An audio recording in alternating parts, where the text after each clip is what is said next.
네, 오늘은 담대한 마음을 얻으니라, 담대한 마음을 얻으니라는 제목으로 이제 말씀을 나누겠는데요. 이렇게 제목을 잡은 것은요, 15절에 이제 바울을 맞이하러 온 사람들을 보고 바울이 담대한 마음을 얻었기 때문입니다.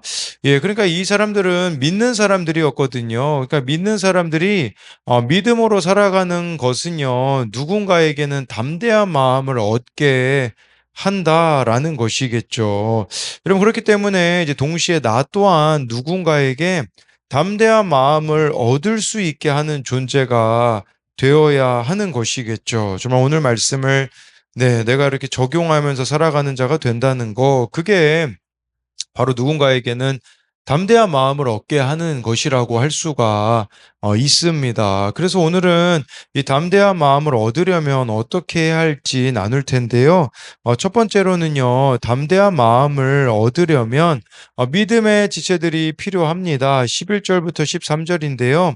석 달 후에 우리가 그 섬에서 겨울을 난 알렉산드리아 배를 타고 떠나니 그 배의 머리 장식은 디오스 구로라 수라 부사에 대고 사흘을 있다가 거기서 둘러가서 레기온에 이르러 하루를 지낸 후 남풍이 일어나므로 이튿날 보디올에 이르러 석 달 후에 이제 바울을 포함한 276명의 사람들은 멜리데 섬에서 겨울을 난 다음에요. 이제 배를 갈아탑니다. 예, 알렉산드리아 배인데 이 배가 이미 바울이 타고 온 그 배는 파손되었기 때문에 다른 배를 타고 떠났다라는 거겠죠. 근데 그 배의 머리 장식은 디오스 구로라고 하고 있습니다. 이 디오스 구로라는 게요. 그 쌍둥이 형제라는 뜻이거든요. 예, 이것은 그 당시 그 헬라 신화 속에 여러분 그 제우스가 있지 않습니까? 그 제우스가요. 쌍둥이 아들 뭐 카스토르와 홀리데우케스를 이제 이렇게 낳게 되는데, 그러니까 이 배가요, 쉽게 말하자면 뱃사람들이 일종으로 믿던 그 미신이었다. 그 미신 이름이 뭐 디우스 구로였었다라는 것을 보여주고 있는 것이죠. 그럼 여러분, 이걸 우리가 좀 그런 측면으로 볼 수 있어요. 이거는 뭐 미신 배니까 뭐 타지 말아야 되는가? 아니, 그런 건 아니라는 거죠. 로마가 길이 잘 닦여 있었었거든요. 예, 그러면요, 그 길 잘 닦인 게 사실은 로마가 자신들의 목적을 가지고 길을 잘 닦아놨거든요.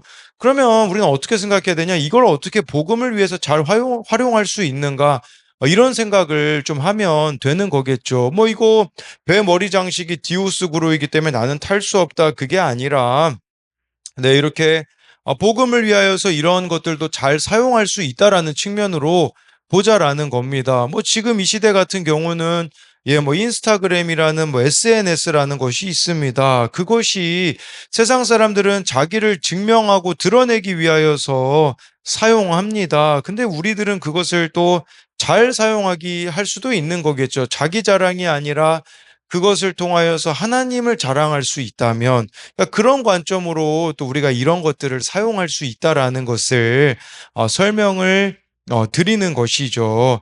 예, 그러나 중요한 것은 여러분 13절에요. 남풍을 불어일으키시는 분은 하나님이라는 것을 기억해야 되는 거죠. 이 배가 그렇게 머리 장식은 디오스쿠로라고 되어 있겠지만 남풍을 이 배를 이끌어 가시는 분은 하나님이라는 거죠. 우리 또한 하나님의 도우심이 없으면요, 이 인생이라는 항해를 온전히 마칠 수가 없는 겁니다. 바울이 로마로 가는 이유, 바로 복음 전하기 위함이죠.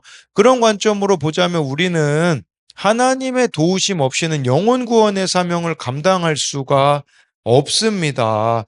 성령님이 남풍을 불어주셔야 이 안주하던 자리로 떠나 목적지에 도달할 수 있는 거겠죠. 여러분, 이 성령의 남풍이 불어오게 하기 위하여 우리들에게 필요한 게 뭐겠습니까?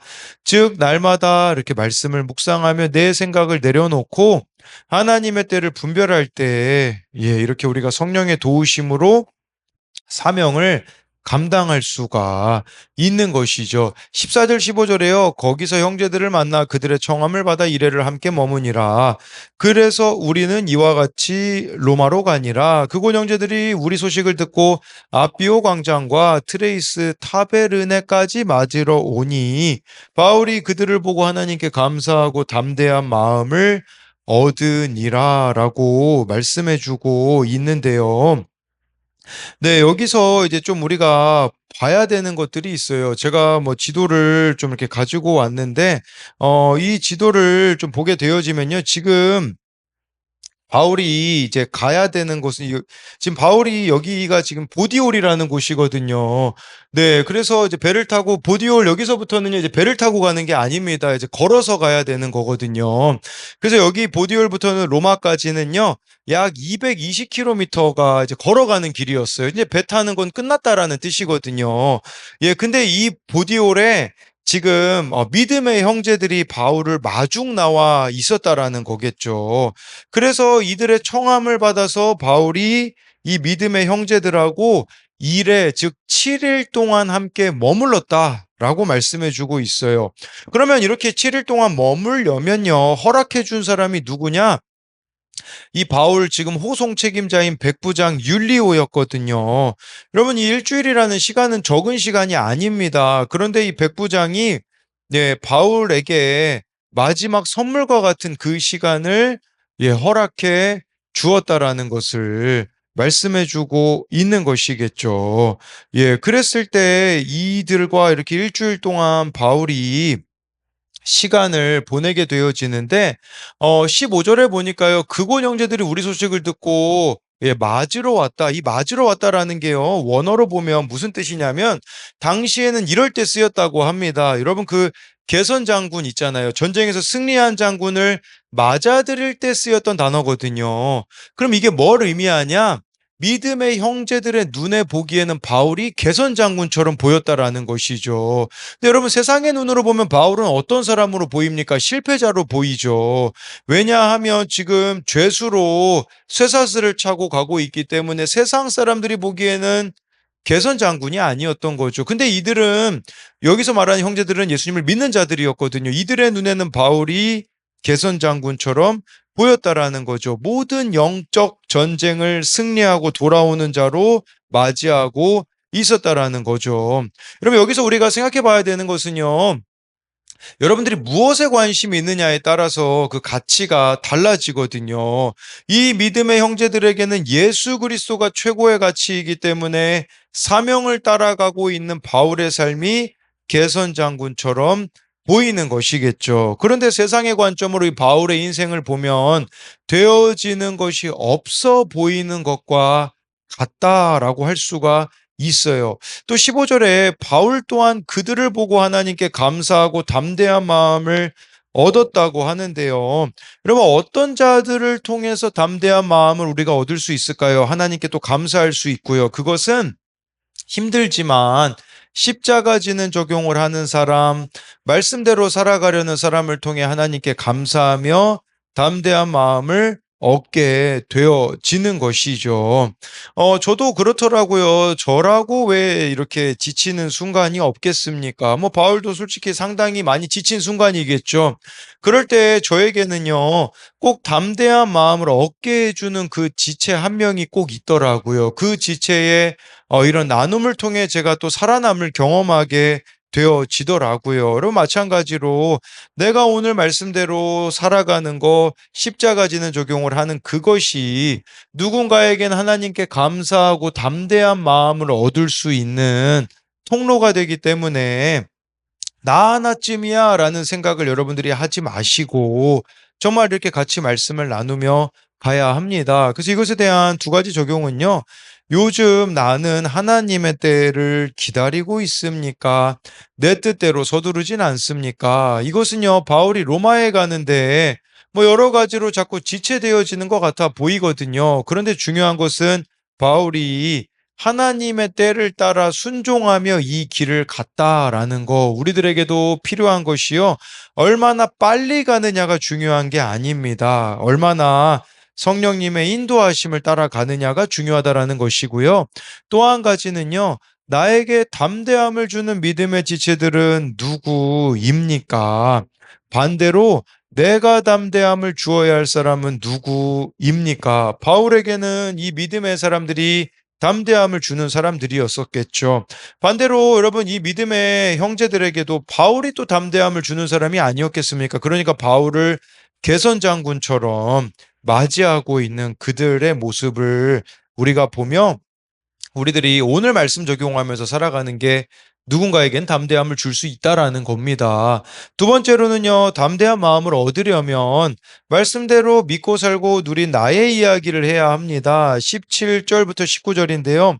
사흘 후에 바울이 유대인 중 높은 사람을 청하여 그들이 모인 후에 이르되, 여러분 형제들아, 내가 이스라엘 백성이나 우리 조상의 관습을 배척한 일이 없는데 예루살렘에서 로마인의 손에 죄수로 내준 바 되었으니 로마인은 나를 신문하여 죽일 죄목이 없으므로 석방하려 하였으나 유대인들이 반대하기로 내가 마지못해 가이사에게 상소하며 내 민족을 고발하려는 것이 아니니라. 바울이 드디어 로마에 도착했거든요. 로마에 도착해서 바울은 유대인들 중에 높은 사람들을 청합니다. 왜 그러냐면 그들에게도 예수 그리스도를 전하기 위함입니다. 지금 바울이 죄수 신분으로 로마로 왔기 때문에 그곳에 있는 유대인들은요, 오해할 수밖에 없거든요. 그런데 바울이요, 그들이 오해할 만한 것에 대하여서 차례로 설명을 합니다. 그래가지고 그 설명이 뭐냐? 내가 원래 이 지금 우리 조상의 관습을 배척한 일이 없는데 예루살렘에서 로마인 손에 죄수로 내준 바 되어서 로마인은 나를 신문하여 죽일 죄목이 없다고 해서 석방하려고 했지만 유대인들의 그 반대 때문에 바이사 이 로마 황제에게 상소하기 위하여서 이렇게 오게 되었다라는 거죠. 여러분 그 생각을 하지 말아야 돼요. 뭐냐면 상대방이 알아서 알겠지. 이제 이런 생각을 우리는 버려야 돼요. 그래서 나의 어떤 행동에 대하여서 말에 대하여서 오해할 만한 게 여러분 얼마나 많이 있습니까? 그러면 우리는요, 하나하나 차례대로 설명해 주어야 되는 것이죠. 이것은요, 그 청년용 큐티 묵상 간증 거룩한 소망에 보면요, 이 결혼 생활 가운데 배우자가 알아서 알겠지라고 착각하였던 분의 묵상 간증 나눔이 나옵니다. 거기 이런 내용이 나오는데 가지고 와봤는데요. 아내와의 사소한 다툼을 통해 저에게서 닮고 싶지 않았던 부모님의 모습을 발견하게 됩니다. 부모님은 평소 감정을 표현하지 않으시며 제가 이해할 것이라고 생각하고 행동하셨는데 저는 부모님의 그런 모습에 상처를 많이 받았습니다. 그런데 그랬던 제가 똑같이 아내에게 사랑을 표현하지 않고 대화에 공감해주지 않으니 아내도 답답해하고 있습니다. 저는 아내의 집안일을 도와주며 생색을 냈지만 아내가 원하는 사랑의 언어는 그것이 아니었습니다. 아내는 사소한 일이라도 함께 나누고 공감하며 들어주기를 원했고 사랑한다면 그것을 다양한 형태로 표현해 주길 원했습니다. 하지만 저는 늘 문제를 해결해 주려고만 했고 저의 말없는 표현들을 아내가 다 알아주리라 생각했습니다. 그 뒤에 이런 내용이 나오더라고요. 저 역시 남편으로서 아직 미숙한 부분들을 부부 소그룹에 하나하나 나누며 질책도 조언도 듣게 하시니 감사합니다. 공동체에 잘 붙어가며 저의 이기심을 끊어내고 남편의 역할을 잘 감당하도록 노력하겠습니다.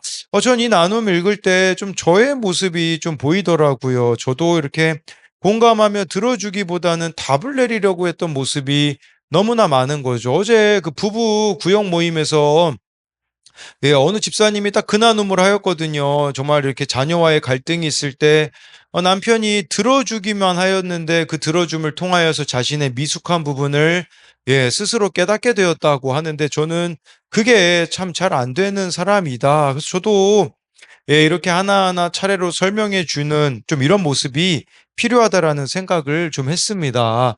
20절에요. 이러므로 너희를 보고 함께 이야기하려고 청하였으니 이스라엘의 소망으로 말미암아 내가 이 쇠사슬에 매인 바 되었노라.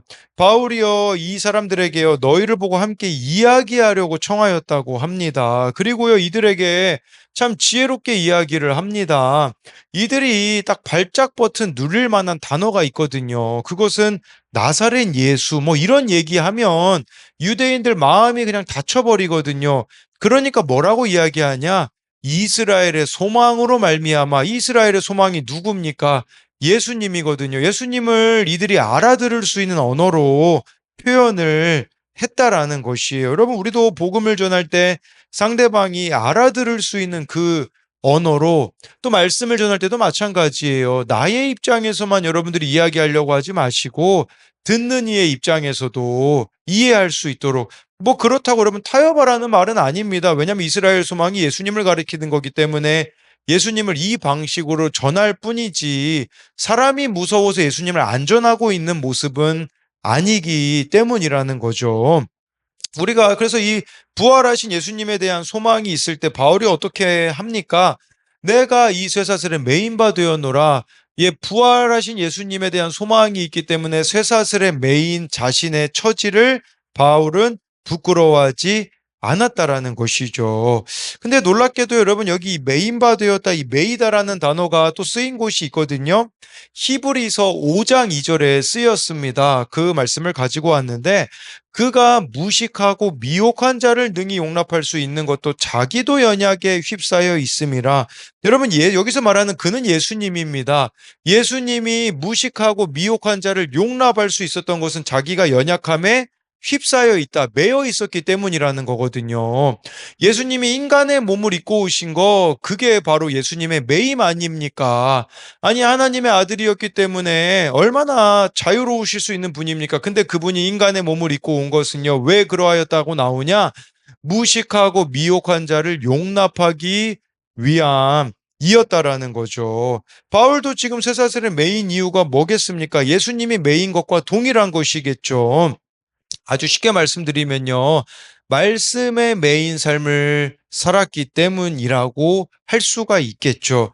여러분, 우리가 예수님이 이 땅에 인간의 몸을 입고 메인 삶이 되신 거, 바울이 쇠사슬에 매이게 된 것도 바로 하나님의 말씀으로 인함이라는 거죠. 그러면요, 우리도 한번 이런 생각을 해볼 수 있어요.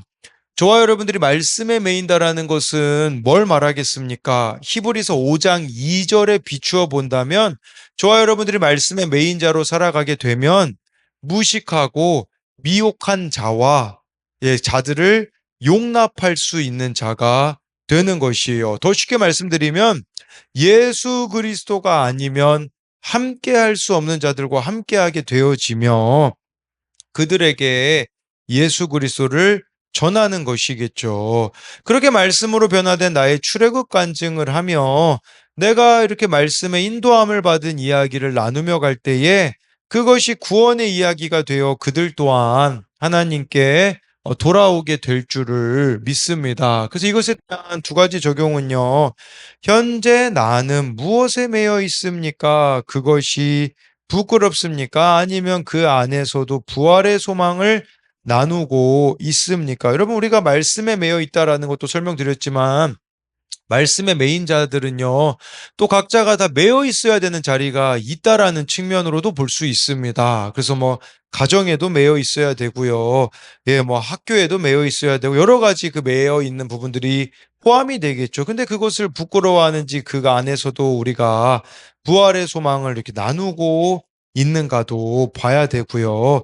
또 한 가지는요, 말씀에 매여 있기에 내가 용납해야 하는 사람은 누구입니까? 그것은 제가 아까 히브리서 5장 2절로 예수님이 말씀에 매여 있기 때문에 그 무식하고 미혹한 자들을 용납하였다라는 그 부분들로 설명을 드렸습니다. 그래서 바울도 지금 이 쇠사슬에 매여 있기 때문에 얼마나 많은 사람들을 만납니까? 그래서 우리 또한 그렇게 말씀에 매일 때에 예, 내가 함께하고 싶은 사람만 함께하는 게 아니라는 거를 설명을 드렸죠. 그래서 오늘 말씀을 이렇게 좀 요약하자면요. 저와 여러분들이 담대한 마음을 얻으려면 첫째로는 믿음의 지체들이 필요합니다. 그래서 바울을 맞이하러 나온 믿음의 형제들이 있지 않았습니까? 그들을 보고 바울이 하나님께 감사하고 담대한 마음을 얻은 것처럼 저와 여러분들이 믿음의 사람으로 살아가는 것이 이처럼 누군가에게는 담대한 마음을 얻게 한다라는 것이고요. 예, 담대한 마음을 얻으려면 두 번째로 말씀대로 믿고 살고 누린 나의 이야기를 해야 합니다. 그래서 바울이 쇠사슬에 매였다라는 그 부분이 결국은 말씀에 매였기 때문에 쇠사슬에 매인 거라고 설명을 드렸고요. 예수님도 인간의 몸을 입고 오신 것도 말씀에 매여 있기 때문이었다라고 아까 히브리서 그 5장 2절을 가지고 설명을 드렸습니다. 기도하겠습니다. 살아계신 하나님, 우리가 담대한 마음을 얻기 원합니다. 이 담대한 마음을 얻기 위하여 필요한 것은 먼저는 하나님이 남풍을 불게 하시는 분이라는 겁니다. 하나님이 내 삶을 이끌어 가시는 분이라는 그 하나님의 주권을 어떤 상황에서도 우리가 인정하는 자가 되게 하여 주옵소서. 또한 이 형제들, 바울이 정말 이 보디올에서 믿음의 형제들을 만나게 되어지는데 그들이 믿음으로 살아가는 모습을 보니 바울이 하나님께 감사하고 정말 마음에 담대함을 얻습니다. 믿음으로 사는 한 사람의 영향력이 얼마나 큰지를 보여주는 것입니다. 아마 바울은 그 형제들을 보며 내가 이렇게 복음 전하며 살아온 삶이 헛되지 않았구나. 이런 열매들이 맺혔구나라고 생각하며 하나님께 감사하고 담대한 마음을 얻었던 것처럼 하나님 저도 누리고 있는 유익이 이것입니다. 때로는 되어지지 않는 것이 커 보일 때가 있습니다. 그러면 저도 참 낙심할 때가 너무나 많은데 그 낙심할 때에 꼭 우리 지체들을 통해 올라오는 그 큐티 나눔 하나를 통해서 제가 위로를 받고 담대한 마음을 얻게 되어지는 것처럼 하나님 그렇기 때문에 우리가 오늘 말씀대로 살아가는 그 삶을 타협하지 않게 하시고 내가 이렇게 십자가 지는 적용하며 살아가는 것이 누군가에게는 좀 하나님께 감사하며 담대한 마음을 얻게 되어지는 것이라는 것을 잊지 않게 하여 주사 나 하나쯤이야라는 생각을 버리게 하여 주옵소서. 하나님 또 오늘 말씀에 바울이 유대인들 중 높은 사람들을 청하여 자신의 이렇게 매임에 대하여서 설명을 해주는 것을 봅니다. 바울이 말씀에 매였기 때문에 쇠사슬에 매인 것처럼 우리도 말씀에 매여 있기에 정말 직장에 학교에 교회에 가정에 잘 매일 수 있는 자가 되게 하시고